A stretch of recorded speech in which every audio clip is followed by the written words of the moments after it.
बहुत बहुत स्वागत है आपका यास्मीन जी। आपको भी बहुत-बहुत धन्यवाद बुलाने के लिए और जितने भी दर्शक आए हैं उनको भी धन्यवाद करती हूँ।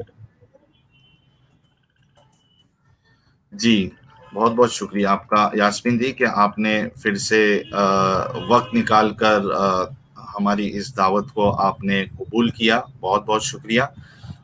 असल में यास्मीन जी की जो पकड़ है वो यानी हिंदी लैंग्वेज में काफ़ी अच्छे से बात करती है, तो हो सकता है कि यास्मीन जी की बात जो है कुछ कुछ आपको ना समझे, तो मैं उनसे कहूँगा कि ऐसी हिंदी यूज़ करे ताकि जितने दर्शक हैं उन सबको वो इजीली समझ में आ जाए।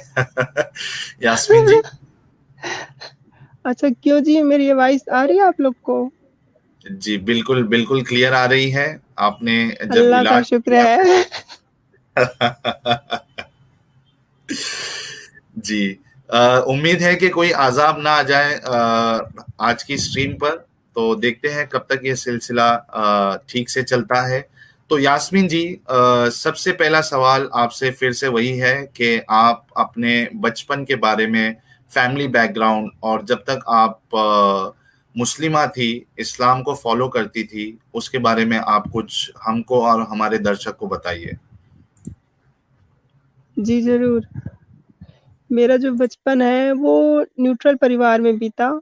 मेरे जो अब्बा हैं और मेरी जो अम्मी हैं यानी मेरे वालिदैन, उन लोगों में ज़्यादातर कट्टरता नहीं थी। वो ऐसे ही जैसे सरलता से जीवन होता है उनका, मान लिया तो मान लिया, नहीं माना तो चल रहा है। उस तरह से उनके जीवन था और मेरे अम्मी-अब्बा का जो है वो लव मैरिज है। लव मैरिज थी? उन्होंने अरे वाह!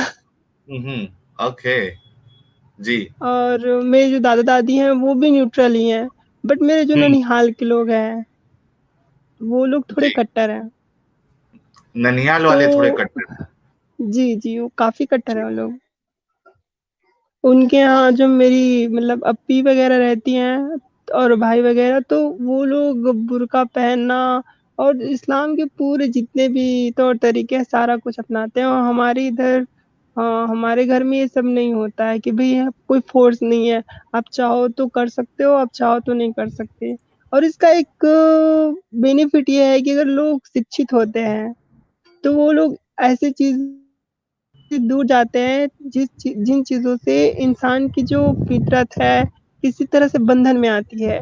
कहने का मतलब ये है कि अगर इस्लाम की बातें को हम लोग लें, तो इस्लाम जो है वो बहुत प्राचीन क्या बोल सकते हैं 1400 साल पुराना कबीलाई कानून बोल सकते हैं। हुँ, तो उनमें ऐसा है कि जो आज़ादी है, ना लड़कों की आज़ादी है, ना लड़कियों की। हम लोग अक्सर ये सुनते हैं कि लड़कियों की आज़ादी इस्लाम ने छीन ली, लड़कों को भी आज़ादी नहीं है, अगर वो इस्लाम पे चले तो। ये भी एक सोचने का विषय है। बिल्कुल, बिल्कुल। बट जी। एक चीज़ है कि इस्लाम में जो लड़कियाँ होती हैं, उनको ज़्यादा ही बाँध-छान के रखा जाता है, जैसे कोई बैल, भैंस या बकरी हो। हुँ, तो हमारे घर में ऐसा वातावरण नहीं था, तो मेरी जो परवरिश है, वो अच्छे खासे तरीके से न्यूट्रलाइज़ तरीके से हुई। लेकिन फिर भी क्योंकि मैं रिलीजियस थी, धार्मिक थी, मज़हबी थी, तो मैं बहुत विश्वास करती थी और आप यकीन नहीं करोगे जब हम लोग को देर हो जाती थी वहाँ स्कूल जाने के लिए तो मैं मतलब पीछे बैठी होती थी, वो वहाँ पर मतलब बाइक में, तो मैं अल्लाह पाक से ना वो करती थी, क्या बोलते हैं इंग्लिश में उसको? प्रेयर रिपेयर करती थी? बोलते हैं, प्रेयर। दुआ। प्रार्थना, ठीक दुआ, यही सही है। मुझे इंग्लिश नहीं बोलना चाहिए, नहीं तो कबाड़ा हो जाएगा इंग्लिश का। नहीं, तो नहीं, बिल्कुल, बिल्कुल। आप बिंदास बोलिए, हम आप किधर अगर कुछ प्रॉब्लम होगा तो हम उसको सुधार करने की कोशिश करेंगे, तो कोई इश्यू नहीं है, बिंदास आप बोल सकती हैं। अरे!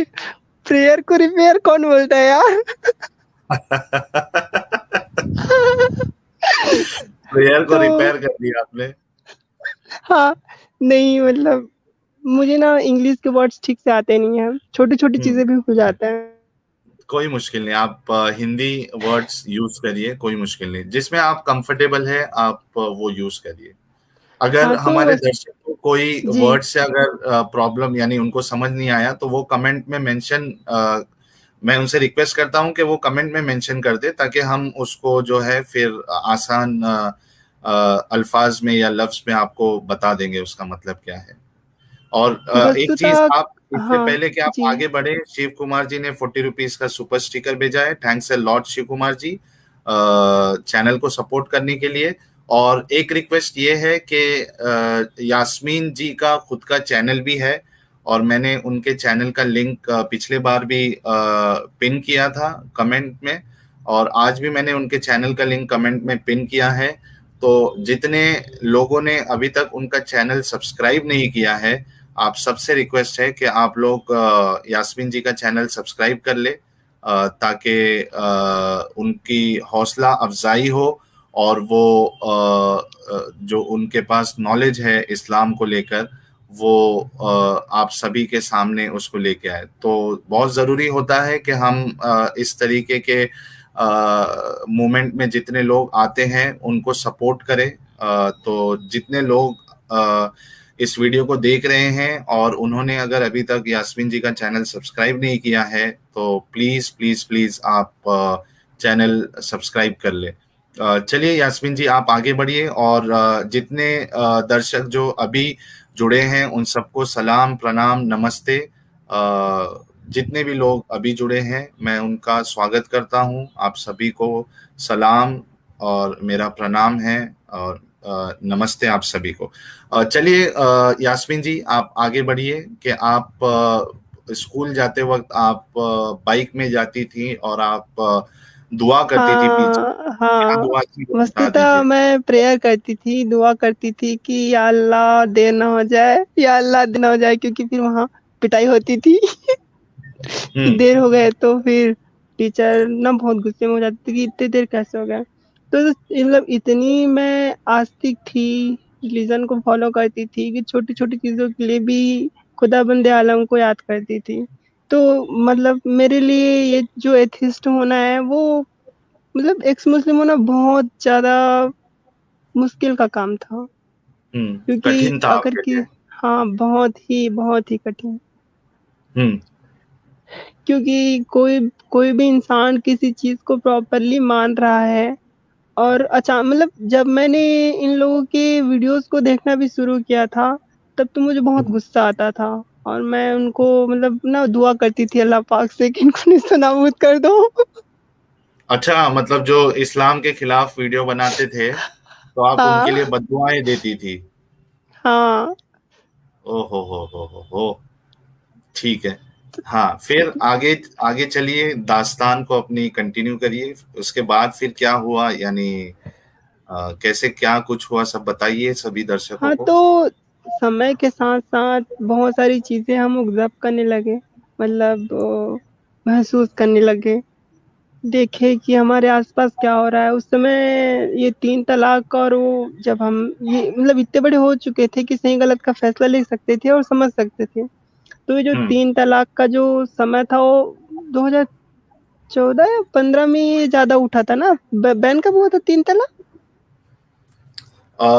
एग्जैक्ट ईयर और मंथ मुझे याद नहीं है, लेकिन अगर हमारे दर्शकों में से किसी को पता है तो वो कमेंट में मेंशन कर दे। ट्रिपल तलाक अ, की आप बात कर रहे हैं, जो नया बिल पास हुआ था, ट्रिपल मतलब तलाक की बात जो कर रहे हैं ना आप? 3 बार तलाक हाँ। के हाँ, हाँ, अगेंस्ट में हाँ। जो कानून आया था। हाँ, हाँ। ठीक है, हमारे दर्शक हमको अपडेट दे देंगे। वो शायद मोदी जी के ना मतलब पीएम बनने के बाद हुआ था ऐसा कुछ।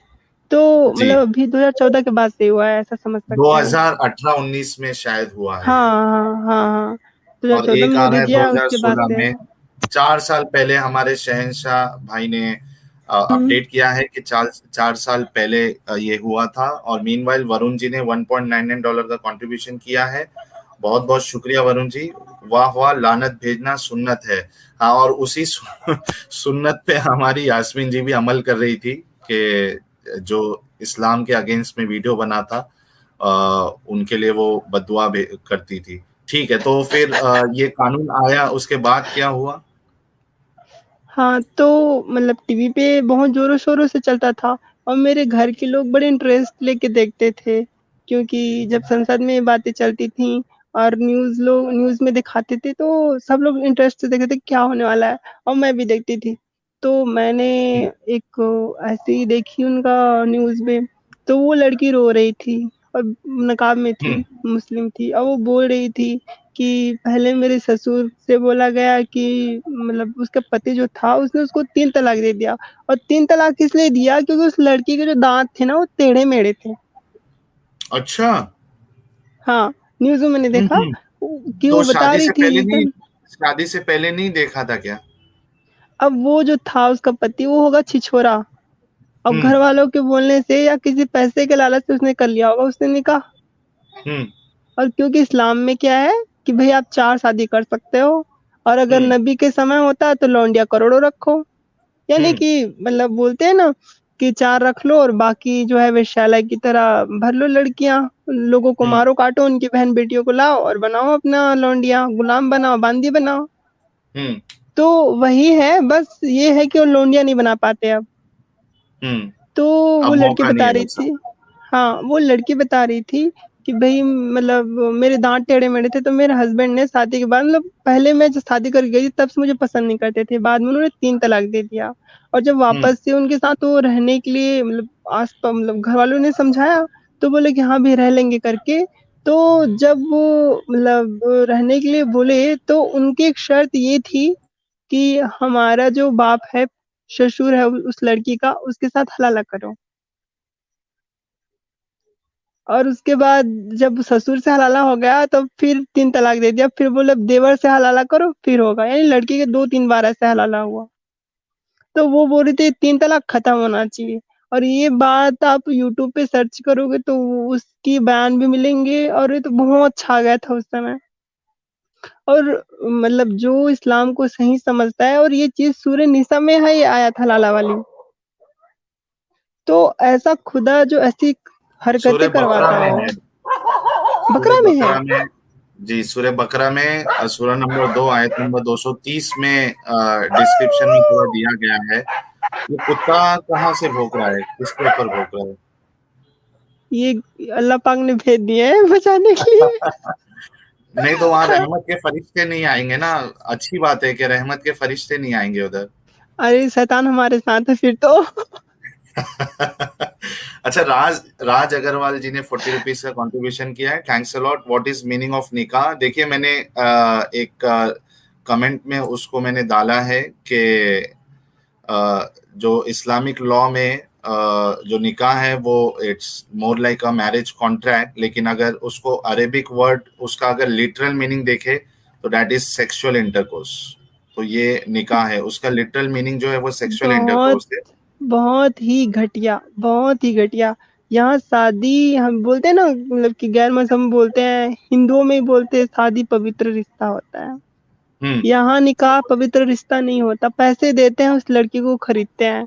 और अल्लाह पाक तो ये कहते हैं कि जो औरत है वो लड़कों से मर्दों से इसलिए कमतर है क्योंकि मर्दों ने तुम पे माल खर्च किए हैं, यानी कि हम्म, तुम एक कोई चीज हो जो बाजार में बिकती हो, और जो हम्म। लड़के हैं वो तुम पे माल खर्च किए हैं, इसलिए तुम उनसे कमतर हो, वो तुमसे ऊंचे हैं।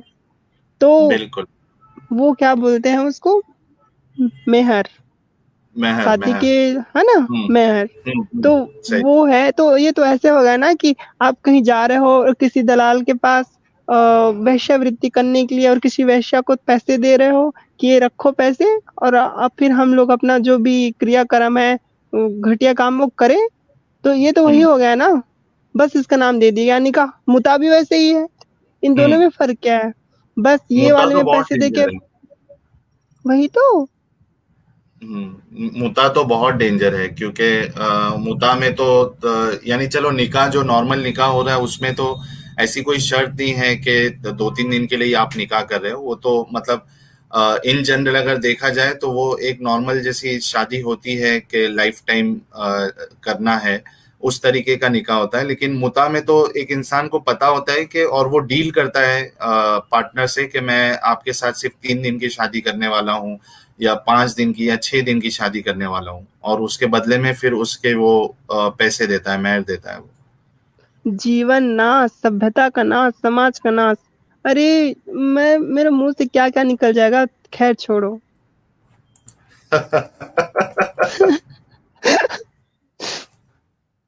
अच्छा, इसमें ये आर्यन सिंह जी कह रहे हैं कि हलाला में सेक्स भी होता है ना, जरा स्पष्ट हाँ या ना में बताएं। बिल्कुल, उसकी कंडीशन ये है कि अगर आप यानी आपका डिवोर्स हो गया है अपने वाइफ के साथ, ठीक है, तीसरी बार वाला जो डिवोर्स होता है, अगर वो हो चुका है तो उसके बाद अगर उसको दोबारा अपने पहले वाले शौहर के पास आना है तो उसको किसी और से निकाह करना पड़ेगा, और उसके बाद उसके साथ सेक्स भी होना जरूरी है।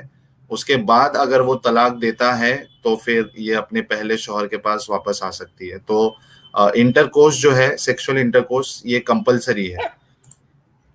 राज अग्रवाल जी पूछ रहे हैं महर क्या है। महर वही है जो अभी यास्मीन जी ने बताया है कि आप जब निकाह करते हो तो एक अमाउंट फिक्स होती है। आजकल तो अमाउंट चलता है, वरना उसमें सोना भी हो सकता है कि आप म्यूचुअली एक रकम या कोई चीज तय करते हो कि ठीक है 10,000 रुपया महर है या 10 तोला सोना है निकाह करने के लिए, तो इस तरीके से महर तय किया जाता है। राज अग्रवाल जी, यास्मीन तुम पे रखो दुरूदो सलाम इस्लाम को छोड़ने के लिए, you are a brave girl, आपके लिए मैसेज है। बहुत-बहुत धन्यवाद। मैं चाहती हूँ कि दरूदो सभी सलाम मुस्लिम भेजा जा रहा औरतें, है सभी लोग छोड़ दें। शुक्रिया, मुझे नबी बना दिया। आपको। ठीक है, आप आगे कंटिन्यू करिए। वैसे तो मैं कहाँ आप पर ये सब थी? देख रही थी, 3 तलाक का जो मसला हाँ, न्यूज चैनल में चल रहा था, आप ये देख रही थी, उसके बाद क्या हुआ फिर आपके साथ?